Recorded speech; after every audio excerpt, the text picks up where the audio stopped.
ರಾಶಿ. ಈ ಮೇಷರಾಶಿಯವರಿಗೆ ಈ ದಿನ ದೂರ ಪ್ರಯಾಣದಿಂದ ತೊಂದರೆಗೆ ಒಳಗಾಗ್ತಕ್ಕಂತ ಸಾಧ್ಯತೆಗಳು ಹೆಚ್ಚಾಗಿ ಕಂಡು ಬರ್ತಾ ಇದೆ. ದೂರ ಪ್ರಯಾಣ ಮಾಡ್ತಕ್ಕಂಥದ್ದೇನಾದ್ರೂ ಇದ್ದರೆ ಮುಂದೂಡ್ತಕ್ಕಂತ ಕೆಲಸವನ್ನ ಮಾಡಿ ಅನಿರೀಕ್ಷಿತ ಖರ್ಚನ್ನ ಮಾಡ್ಕೊಂಡ್ಬಿಡ್ತೀರಾ. ಗುರುಗಳ ದರ್ಶನವನ್ನ ಮಾಡ್ತಕ್ಕಂತ ಒಂದು ದಿನವಾಗತ್ತೆ. ತೀರ್ಥಯಾತ್ರಾ ದರ್ಶನವನ್ನ ಮಾಡ್ಲಿಕ್ಕೆ ತಯಾರಿಯನ್ನ ನಡೆಸ್ಕೋತೀರಾ. ಈ ದಿನ ನೀವು ಮಾಡಬೇಕಾಗಿರ್ತಕ್ಕಂಥ ಒಂದು ಪರಿಹಾರ, ಔದುಂಬರ ವೃಕ್ಷಕ್ಕೆ 18 ಪ್ರದಕ್ಷಿಣೆಗಳನ್ನ ಮಾಡಿ ದೀರ್ಘದಾಂಡ ನಮಸ್ಕಾರವನ್ನ ಮಾಡ್ತಕ್ಕಂತ ಕೆಲಸವನ್ನ ಮಾಡಿ. ಇನ್ನು ವೃಷಭ ರಾಶಿ, ಈ ವೃಷಭ ರಾಶಿಯವರಿಗೆ ಈ ದಿನ ಇಷ್ಟಾರ್ಥ ಸಿದ್ಧಿ ಆಗ್ತಕ್ಕಂಥ ಒಂದು ದಿನವಾಗತ್ತೆ. ಮನೆಯಲ್ಲಿ ಶಾಂತಿಯ ಒಂದು ವಾತಾವರಣ, ಸದುಪಯೋಗವನ್ನ ಪಡಿಸ್ಕೊಳ್ತಕ್ಕಂತ ಕೆಲಸವನ್ನ ಮಾಡಿ. ಆದ್ರೆ ಪರರಿಂದ ಮೋಸ ಹೋಗ್ತಕ್ಕಂತ ಸಾಧ್ಯತೆ ಇದೆ. ಎಚ್ಚರವನ್ನ ವಹಿಸ್ತಕ್ಕಂತ ಕೆಲಸವನ್ನ ಮಾಡಿ. ಆಲಸ್ಯ ಮನೋಭಾವ, ಆಲಸ್ಯವನ್ನ ಬಿಟ್ಟಾಗ ಅಮೃತ ನಿಮ್ಮ ಪಾಲಿಗೆ ಲಭ್ಯವಾಗತ್ತೆ. ಈ ದಿನ ನೀವು ಮಾಡಬೇಕಾಗಿರ್ತಕ್ಕಂಥ ಒಂದು ಪರಿಹಾರ, ಹನುಮಾನ್ ಚಾಲೀಸ ಪಾರಾಯಣವನ್ನ ಮಾಡಿ. ಇನ್ನು ಮಿಥುನ ರಾಶಿ, ಈ ಮಿಥುನ ರಾಶಿಯವರಿಗೆ ಈ ದಿನ ಅಮೂಲ್ಯವಾದ ವಸ್ತುವನ್ನ ಖರೀದಿಯನ್ನ ಮಾಡ್ಲಿಕ್ಕೆ ಮುಂದಾಗ್ತೀರಾ. ದೂರಾಲೋಚನೆಯನ್ನ ಮಾಡ್ತಕ್ಕಂತ ಒಂದು ದಿನವಾಗತ್ತೆ. ಆದ್ರೆ ಧನ ನಷ್ಟಗಳನ್ನ ಮಾಡ್ಕೊಂಡ್ಬಿಡ್ತೀರಾ. ಎಚ್ಚರಿಕೆ ವಹಿಸಿ. ಉದರ ಬಾಧೆ, ಶತ್ರುಗಳಿಂದ ತೊಂದರೆ, ಅವರು ಮಾಡ್ತಕ್ಕಂಥ ಷಡ್ಯಂತ್ರಕ್ಕೆ ನೀವು ಬೀಳಬೇಕಾಗತ್ತೆ. ಎಚ್ಚರಿಕೆಯನ್ನ ವಹಿಸ್ತಕ್ಕಂತ ಕೆಲಸವನ್ನ ಮಾಡಿ. ಈ ದಿನ ನೀವು ಮಾಡಬೇಕಾಗಿರ್ತಕ್ಕಂಥ ಒಂದು ಪರಿಹಾರ, ಓಂ ದಾರಿದ್ರ ಧ್ವಂಸಿನೇ ನಮಃ ಅಥವಾ ಓಂ ಮಹಾಶಕ್ತಿಯೇ ನಮಃ, ಈ ಮಂತ್ರವನ್ನ 108 ಬಾರಿ ಜಪವನ್ನ ಮಾಡಿ ದುರ್ಗಾದೇವಿಗೆ ದೀರ್ಘದಾಂಡ ನಮಸ್ಕಾರವನ್ನ ಮಾಡ್ತಕ್ಕಂತ ಕೆಲಸವನ್ನ ಮಾಡಿ. ಇನ್ನು ಕಟಕ ರಾಶಿ, ಈ ಕಟಕ ರಾಶಿಯವರಿಗೆ ಈ ದಿನ ಮಾತಾ ಪಿತೃವಿನಲ್ಲಿ ಪ್ರೀತಿ ವಾತ್ಸಲ್ಯ ಅಧಿಕವಾಗ್ತಕ್ಕಂತ ಒಂದು ದಿನವಾಗತ್ತೆ. ಭೂಮಿಯ ವಿಚಾರದಲ್ಲಿ ನಷ್ಟಗಳನ್ನ ಅನುಭವಿಸಬೇಕಾಗತ್ತೆ. ಎಚ್ಚರಿಕೆ ವಹಿಸಿ. ಆರೋಗ್ಯದಲ್ಲಿ ಏರುಪೇರು, ಶರೀರದಲ್ಲಿ ಉಷ್ಣಾಂಶ ಶೀತಾಂಶ ಸಮತೋಲನವನ್ನ ಕಾಪಾಡಿಕೊಳ್ಳಿಕ್ಕೆ ಸಾಧ್ಯ ಆಗಲ್ಲ. ನಂಬಿಕೆ ದ್ರೋಹಕ್ಕೆ ಒಳಗಾಗ್ತಕ್ಕಂಥ ಸಾಧ್ಯತೆ ಇದೆ. ಯಾರ್ಯಾರು ವಾಹನ ಚಾಲನೆಯನ್ನ ಮಾಡ್ತೀರೋ ಎಚ್ಚರಿಕೆಯಿಂದ ಏಕಾಗ್ರತೆಯಿಂದ ವಾಹನ ಚಾಲನೆ ಮಾಡಿ. ಅಪಘಾತಗಳಾಗ್ತಕ್ಕಂಥ ಸಾಧ್ಯತೆಗಳು ಹೆಚ್ಚಾಗಿ ಕಂಡು ಬರ್ತಾ ಇದೆ.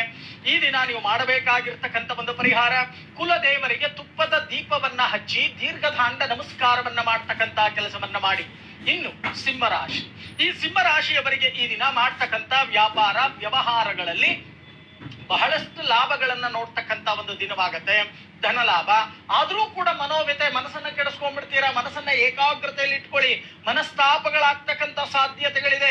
ಶತ್ರು ಬಾಧೆ, ಶತ್ರುಗಳು ಮಾಡ್ತಕ್ಕಂಥ ಷಡ್ಯಂತ್ರಕ್ಕೆ ನೀವು ಬೀಳಬೇಕಾಗತ್ತೆ. ಅನಾವಶ್ಯಕ ಮಾತುಗಳಿಂದ ಕಲಹಗಳಾಗ್ತಕ್ಕಂಥ ಸಾಧ್ಯತೆಗಳಿದೆ. ಎಚ್ಚರಿಕೆಯಿಂದ ದಿನವನ್ನ ಕಳೀತಕ್ಕಂತ ಕೆಲಸವನ್ನ ಮಾಡಿ. ಈ ದಿನ ನೀವು ಮಾಡಬೇಕಾಗಿರ್ತಕ್ಕಂಥ ಒಂದು ಪರಿಹಾರ, ಓಂ ದುರ್ಗಾ ಪರಮೇಶ್ವರಿಯೇ ನಮಃ, ಈ ಮಂತ್ರವನ್ನ 78 ಬಾರಿ ಜಪವನ್ನ ಮಾಡಿ ದುರ್ಗಾದೇವಿಗೆ ಕುಂಕುಮಾರ್ಚನೆಯನ್ನ ಮಾಡಿ ದೀರ್ಘದಾಂಡ ನಮಸ್ಕಾರವನ್ನ ಮಾಡ್ತಕ್ಕಂತ ಕೆಲಸವನ್ನ ಮಾಡಿ. ಇನ್ನು ಕನ್ಯಾ ರಾಶಿ, ಈ ಕನ್ಯಾ ರಾಶಿಯವರಿಗೆ ಈ ದಿನ ಮಿತ್ರರಿಂದನೇ ವಿರೋಧ ಆಗ್ತಕ್ಕಂಥ ಸಾಧ್ಯತೆಗಳು ಹೆಚ್ಚಾಗಿ ಕಂಡು ಬರ್ತಾ ಇದೆ. ವರ್ಕ್ ಲೋಡ್ ಅಂತಕ್ಕಂಥದ್ದು ಹೆಚ್ಚಾಗುತ್ತೆ. ಕೆಲಸದಲ್ಲಿ ಒತ್ತಡ ಹೆಚ್ಚಾಗುತ್ತೆ. ಉದ್ವೇಗಕ್ಕೆ ಒಳಗಾಗ್ತೀರಾ. ಕೋಪ ಮಾಡ್ಕೋಬೇಡಿ. ಅದರಿಂದ ಯಾವುದೇ ಪ್ರಯೋಜನ ಅಂತಕ್ಕಂಥದ್ದಾಗಲ್ಲ. ಈ ದಿನ ನೀವು ಮಾಡಬೇಕಾಗಿರ್ತಕ್ಕಂಥ ಒಂದು ಪರಿಹಾರ, ಓಂ ನಮೋ ನಾರಾಯಣಾಯ ನಮಃ, ಈ ಮಂತ್ರವನ್ನ 108 ಬಾರಿ ಜಪವನ್ನ ಮಾಡಿ ಶ್ರೀಮನ್ನಾರಾಯಣನಿಗೆ ದೀರ್ಘದಾಂಡ ನಮಸ್ಕಾರವನ್ನ ಮಾಡ್ತಕ್ಕಂತ ಕೆಲಸವನ್ನ ಮಾಡಿ. ಇದರಿಂದ ವಿಶೇಷವಾಗಿರ್ತಕ್ಕಂಥ ಫಲ ನಿಮಗೆ ಲಭ್ಯವಾಗುತ್ತೆ. ತುಲಾ ರಾಶಿಯವರಿಗೆ ಈ ದಿನ ಕೆಲಸ ಕಾರ್ಯಗಳು ತಕ್ಕ ಮಟ್ಟಿಗೆ ನಡೆಯುತ್ತೆ. ನೀವು ಅಂದುಕೊಂಡಷ್ಟು ನಡೆಯಲ್ಲ. ಮನಸ್ಸಿನಲ್ಲಿ ಏನೋ ಒಂದು ರೀತಿಯ ಗೊಂದಲಮಯವಾದ ಒಂದು ವಾತಾವರಣ. ನಿಮ್ಮ ಜೊತೆಯಲ್ಲಿರ್ತಕ್ಕಂಥವರ ಜೊತೆಯಲ್ಲೇ ವೈಮನಸ್ಸು ಅಂತಕ್ಕಂಥದ್ದನ್ನ ಮಾಡ್ಕೊಂಡ್ಬಿಡ್ತೀರಾ. ಸ್ವಲ್ಪ ಮಾತಿನ ಮೇಲೆ ನಿಗವನ್ನ ಇಟ್ಟು ಮಾತನಾಡ್ತಕ್ಕಂತ ಕೆಲಸವನ್ನ ಮಾಡಿ. ಈ ದಿನ ನೀವು ಮಾಡಬೇಕಾಗಿರ್ತಕ್ಕಂಥ ಒಂದು ಪರಿಹಾರ, ಲಲಿತ ಸಹಸ್ರನಾಮ ಪಾರಾಯಣವನ್ನ ಮಾಡಿ ಪಾರ್ವತೀ ದೇವಿಗೆ ದೀರ್ಘದಾಂಡ ನಮಸ್ಕಾರವನ್ನ ಮಾಡ್ತಕ್ಕಂತ ಕೆಲಸವನ್ನ ಮಾಡಿ. ಇನ್ನು ವೃಶ್ಚಿಕ ರಾಶಿ, ಈ ವೃಶ್ಚಿಕ ರಾಶಿಯವರಿಗೆ ಈ ದಿನ ವರಮಾನ ಕಡಿಮೆ, ಲಾಭ ಅಂತಕ್ಕಂಥದ್ದು ಕಡಿಮೆ, ಖರ್ಚು ಹೆಚ್ಚು. ಉಳಿತಾಯದ ಬಗ್ಗೆ ಗಮನವನ್ನ ಹರಿಸಿ. ಯಾರ್ಯಾರು ವಾಹನವನ್ನ ಚಾಲನೆಯನ್ನ ಮಾಡ್ತೀರೋ ಜಾಗ್ರತೆಯಿಂದ ಚಾಲನೆ ಮಾಡಿ. ಸ್ವಲ್ಪ ತೊಂದರೆಗೆ ಒಳಗಾಗ್ತಕ್ಕಂಥ ಒಂದು ಪರಿಸ್ಥಿತಿ ಕಂಡು ಬರ್ತಾ ಇದೆ. ಕೆಲಸ ಕಾರ್ಯಗಳಲ್ಲಿ ಬಹಳಷ್ಟು ವಿಳಂಬ, ಅದರಲ್ಲೂ ಅಹಿತಕರ ಸುದ್ದಿಯನ್ನ ಕೇಳ್ತಕ್ಕಂಥ ಒಂದು ದಿನವಾಗತ್ತೆ. ಈ ದಿನ ನೀವು ಮಾಡಬೇಕಾಗಿರ್ತಕ್ಕಂಥ ಒಂದು ಪರಿಹಾರ, ವೃದ್ಧ ದಂಪತಿಗಳಿಗೆ ಸ್ವಯಂ ಪಾಕವನ್ನ ನೀಡಿ ನಮಸ್ಕರಿಸಿ ಆಶೀರ್ವಾದವನ್ನ ಪಡಿತಕ್ಕಂತ ಕೆಲಸವನ್ನ ಮಾಡಿ. ಇನ್ನು ಧನುಸ್ಸು ರಾಶಿ, ಈ ಧನುಸ್ಸು ರಾಶಿಯವರಿಗೆ ಈ ದಿನ ಹಿತೈಷಿಗಳು ನಿಮ್ಮ ನೆರವಿಗೆ ಬರ್ತಾರೆ. ಉಪಯೋಗವನ್ನ ಮಾಡ್ಕೊಳ್ಳಿ. ವ್ಯಾಪಾರದಲ್ಲಿ ಅಲ್ಪ ಲಾಭ, ಆರೋಗ್ಯದಲ್ಲಿ ಸ್ವಲ್ಪ ಸಮಸ್ಯೆ, ಶರೀರದಲ್ಲಿ ಉಷ್ಣಾಂಶ ಶೀತಾಂಶ ಸಮತೋಲನವನ್ನ ಕಾಪಾಡಿಕೊಳ್ಳಿಕ್ಕೆ ಸಾಧ್ಯ ಆಗಲ್ಲ. ಎಷ್ಟೇ ಹಣ ಇಟ್ಕೊಂಡಿರಿ ಸಕಾಲಕ್ಕೆ ಆಹಾರ ಸ್ವೀಕರಿಸೋಕಾಗಲ್ಲ. ಅಕಾಲ ಭೋಜನ ಅಂತಕ್ಕಂಥದ್ದು ಹೇಳುತ್ತೆ. ಎಚ್ಚರಿಕೆಯಿಂದ ದಿನವನ್ನ ಕಳೀತಕ್ಕಂತ ಕೆಲಸವನ್ನ ಮಾಡಿ. ಈ ದಿನ ನೀವು ಮಾಡಬೇಕಾಗಿರ್ತಕ್ಕಂಥ ಒಂದು ಪರಿಹಾರ, ಕಣ್ಣಿಲ್ದೇ ಇರತಕ್ಕಂತ ಅಂಧ ಮಕ್ಕಳಿಗೆ ಅನ್ನದಾನವನ್ನ ಮಾಡ್ತಕ್ಕಂತ ಕೆಲಸವನ್ನ ಮಾಡಿ. ಇನ್ನು ಮಕರ ರಾಶಿ, ಈ ಮಕರ ರಾಶಿಯವರಿಗೆ ಈ ದಿನ ನೌಕರಿಯಲ್ಲಿ ಉದ್ಯೋಗದಲ್ಲಿ ಇರ್ತಕ್ಕಂಥವರಿಗೆ ಕಿರಿಕಿರಿ ಆಗ್ತಕ್ಕಂಥ ಸಾಧ್ಯತೆ ಹೆಚ್ಚಾಗಿ ಕಂಡು ಬರುತ್ತೆ. ಆರ್ಥಿಕ ಪರಿಸ್ಥಿತಿ ಬಿಕ್ಕಟ್ಟು, ಹೇಳ್ಕೊಳಕ್ಕಾಗಲ್ಲ, ಹೇಳ್ಕೊಂಡ್ರೆ ಸಮಸ್ಯೆ ಪರಿಹಾರ ಆಗಲ್ಲ, ಆದ್ರೆ ಶತ್ರು ನಾಶವಾಗ್ತಕ್ಕಂಥ ಒಂದು ದಿನ. ಒಪ್ಪಂದದ ವ್ಯವಹಾರಗಳಿಂದ ಬಹಳಷ್ಟು ಲಾಭಗಳನ್ನ ನೋಡ್ತಕ್ಕಂಥ ಒಂದು ದಿನವಾಗತ್ತೆ.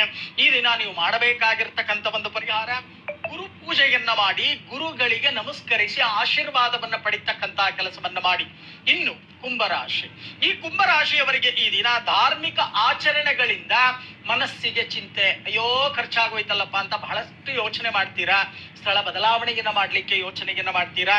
ಜೊತೆಗೆ ನಿಮ್ಮ ಪರಿಶ್ರಮಕ್ಕೆ ಯಾರು ಕಷ್ಟ ಜೀವಿಗಳಿದ್ದೀರೋ ಕುಂಭರಾಶಿಯವರು, ನಿಮ್ಮ ಶ್ರಮಕ್ಕೆ ತಕ್ಕ ಫಲ ಅಂತಕ್ಕಂಥದ್ದು ಲಭ್ಯವಾಗತ್ತೆ. ಸಂಜೆಯ ಸಮಯಕ್ಕೆ ಉಪಯೋಗವನ್ನ ಮಾಡ್ಕೊಳ್ಳಿ. ಈ ದಿನ ನೀವು ಮಾಡಬೇಕಾಗಿರ್ತಕ್ಕಂಥ ಒಂದು ಪರಿಹಾರ, ನವಗ್ರಹ ಪ್ರದಕ್ಷಿಣೆಯನ್ನ ಮಾಡಿ ನಮಸ್ಕಾರವನ್ನ ಮಾಡತಕ್ಕಂತ ಕೆಲಸವನ್ನ ಮಾಡಿ.